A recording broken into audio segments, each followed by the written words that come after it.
પાટણ નાગરિક સહકારી બેંકના સંચાલક મંડળની 15 બેઠકો માટે યોજાયેલી ચૂંટણીની મતગણતરી ભારે વિવાદ અને હોબાળા બાદ આખરે પૂર્ણ થઈ છે.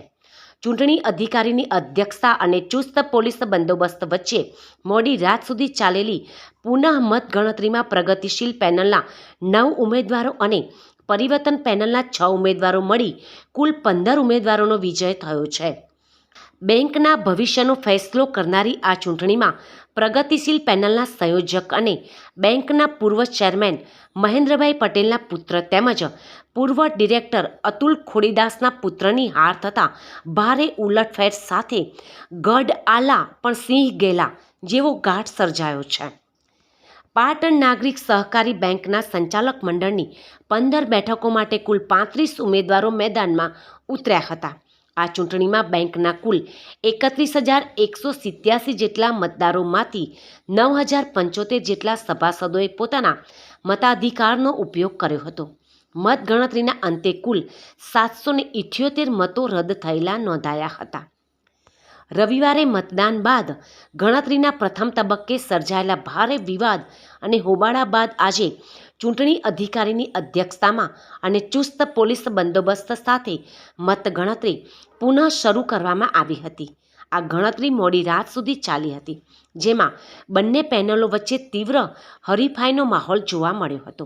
પરિણામો જાહેર થતાં પ્રગતિશીલ પેનલના 9 ઉમેદવારો અને પરિવર્તન પેનલના 6 ઉમેદવારો મળીને કુલ 15 ઉમેદવારો વિજેતા બન્યા હતા.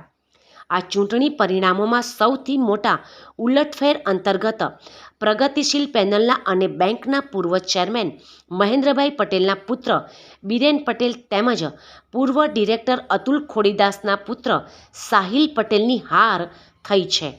તો પરિવર્તન પેનલમાંથી પૂર્વ કોર્પોરેટર સુરેશભાઈ પટેલ અને બેંકના પૂર્વ ચેરમેન અને પૂર્વ ધારાસભ્ય કાંતિલાલ પટેલના પૌત્ર હર્ષ પટેલ વિજયી બન્યા છે.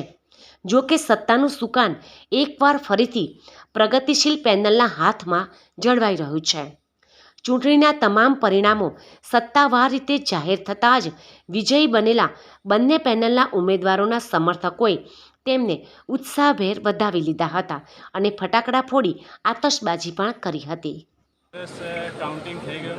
આ પ્રસંગે આપણી વચ્ચે ખૂબ શાંતિથી ઉત્સાહપૂર્વક અને ભાગ મેળવીને દરેક ઉમેદવારને પ્રેરણા અને પ્રોત્સાહન આપી દરેક કર્મચારીને ઉત્સાહિત કરી એવા આપણા સૌના વડીલ આ સંસ્થાના ઉત્તર ગુજરાત લોકમંડળના મંત્રી સાહેબ શ્રી મનસુખભાઈ પટેલનો પણ આ પ્રસંગે આપણે હૃદયપૂર્વક સાહેબનો આભાર માનીએ છીએ કે જેમણે અત્યાર સુધી આપણી વચ્ચે ખડે પગે રહીને આ ચૂંટણી ખૂબ સરસ રીતે પૂર્ણ કરાવી. ખરેખર એમનો હૃદયપૂર્વક આભાર. પણ આજે સહી સાહેબની તબિયત ના